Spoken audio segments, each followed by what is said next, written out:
జన్మే మన ఇద్దరికి ఉంటుందో లేదో, ఓ ఇంకో జన్మే మన ఇద్దరికి ఉంటుందో లేదో, ఆ జన్మల కూడా ఇప్పటిలాగే వదిలేస్తావేమో.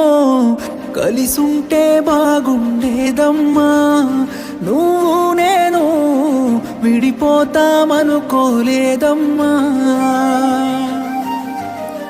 ప్రాణంగా ప్రేమించానమ్మా, నిన్నే నేను దూరంగా వెళ్ళిపోయావమ్మా.